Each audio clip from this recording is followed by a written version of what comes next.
Heyo, welcome back. I am your host, Brandon Betterman. That's my esteemed colleague, the effervescent, always present, Paul Shaver, ladies and gentlemen. Paul Shaver. Paul, how are we doing tonight? Doing great, Brandon. Doing great. You feel okay? Feeling good. All good? Little buzz. All good? Little buzz. Boy, did you just fly in? Arms tired. Are your arms tired? Arms tired. Paul's arms are tired. The guys love that. How about last night's show?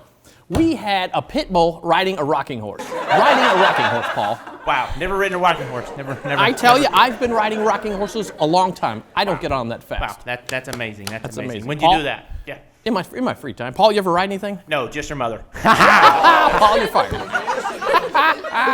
We might keep you around the end of the show. All right.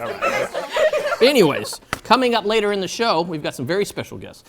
Special guests, ladies and gentlemen. From Caution to the Wind, Chris Douglas and Ben Shelton will be here. One of them's tall, one of them's short. More like spitting in the wind. Spitting in the wind, Paul. Do you watch the show? What show? The one we just referenced. I don't know where I am right now. All the cool kids watch it, is what I'm told. Not cool. Never been. Now, cool. is it a live show or is it a podcast? I believe it's a podcast live show. A podcast live show, a live podcast. Yes. You know, Paul, Yeah. When I was a kid, a podcast was cheap bait. Cheap bait. Love to go fish. I don't go fishing, I'm allergic. Moving on, Paul. Moving on. All right. Paul, you're familiar with automobiles. You own an automobile. Do you drive an automobile? I believe you own the donut Jeep. Seen one in a movie. You've seen one in the movie. No, you drive the donut Jeep. I drove the donut Jeep. The donut Jeep. Does it have a cam in it? No. Comp cam. Every car's got a cam. Yeah, comp cam. But sometimes when you want to increase the horsepower, that's what I'm told. Increase the horsepower. No horses. Do you have to do that, Paul?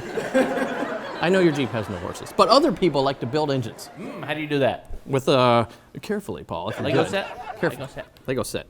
And sometimes when you're building an engine and you get it started, and apparently the cam goes out. And people are very, very quick to blame the cam core, and we should not do that because most often, well, I'm told, other things are at fault. So tonight's top 10 list, Paul, is going to be top 10 reasons for blaming the cam core. 1, 2, 3, 4, top 10 cam core. 1, 2, 3, 4, 1, 2, 3, 4, 1, 2, 3, 4.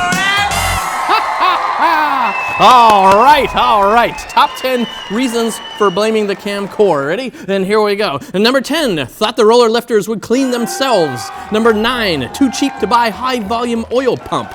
Number 8, saved money on smaller push rods. What's a push rod? It's small. You should get a big one.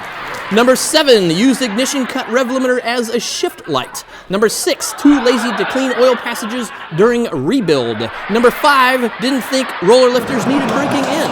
Number 4, mixed and matched speed parts without checking clearance. Number 3, used lawnmower oil for break-in. Number 2, coil bind, turned a spring into a solid like a magician. And the number 1 top 10 reason for blaming the cam core, thought valve seal bind was for Eskimos. There you go, Paul.